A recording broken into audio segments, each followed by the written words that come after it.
સમગ્ર ઘટનાની આજની વાત કરીએ તો અંટાળિયા રેવન્યુ વિસ્તાર જે લુવારિયા રિઝર્વ ફોરેસ્ટની બાજુનો વિસ્તાર છે, ત્યાં સાંજના 7:30 થી 8 વાગ્યાના સમય દરમિયાન આ વન્ય પ્રાણી માનવ વચ્ચેની ઘર્ષણની ઘટના બની છે.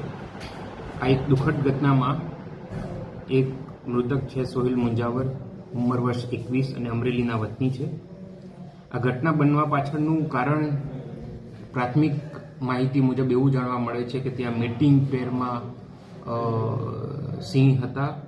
તે દરમિયાન કદાચ કોઈ ઉશ્કેરણી કે પજવણી થઈ કે કયા કારણોસર સિંહ દ્વારા આ હુમલો કરવામાં આવ્યો તેની ઊંડી તપાસ કરવામાં આવશે. એ કેવી પરિસ્થિતિઓ સર્જાઈ જ્યારે આ પ્રકારની ઘટના બની. અત્યારે હાલની પરિસ્થિતિ હું તમને જણાવું તો અત્યારે હાલ અમે એક વન્ય પ્રાણી સિંહ નર જેની ઉંમર 9 થી 12 વર્ષ છે એને રેસ્ક્યુ કરી લેવામાં આવેલ છે અને આગળની તપાસ ચાલુ છે.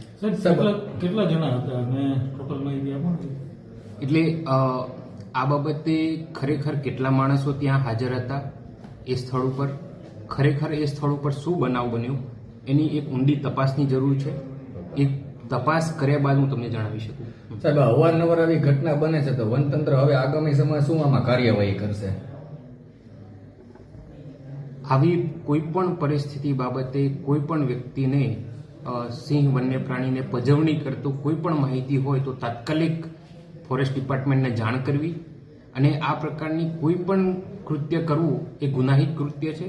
એમાં વન્ય પ્રાણી અધિનિયમ અંતર્ગત કડકમાં કડક કાર્યવાહી કરવામાં આવે છે. સિંહ દર્શન થતા હોય એવા પણ એક અફવા ઉડી છે, સાચી હકીકત શું છે? સિંહ દર્શન એટલે શું એ આપણે સમજવાની જરૂર છે. કોઈ પણ ગામ કે કોઈ પણ વિસ્તારમાં જ્યારે સિંહ જોવા મળે ખેડૂતની વાડીમાં તો એ સિંહ જોવે એને સિંહ દર્શન ના કહેવાય. જ્યારે સિંહને કોઈ પણ પ્રકારની ખલેલ પહોંચાડવી, પજવણી કરવી, ઉશ્કેરણી કરવી એને ખરેખર ગેરકાયદેસર સિંહ દર્શન કહેવાય છે. અને આ પ્રકારનું કૃત્ય કોઈ પણ વ્યક્તિ કરે તો એમના વિરુદ્ધ વન વિભાગ કડકમાં કડક કાર્યવાહી કરશે. આપના પોતાના પ્લેટફોર્મ લલકારને લાઈક કરો, ફોલો કરો, સબસ્ક્રાઇબ કરો અને શેર કરો.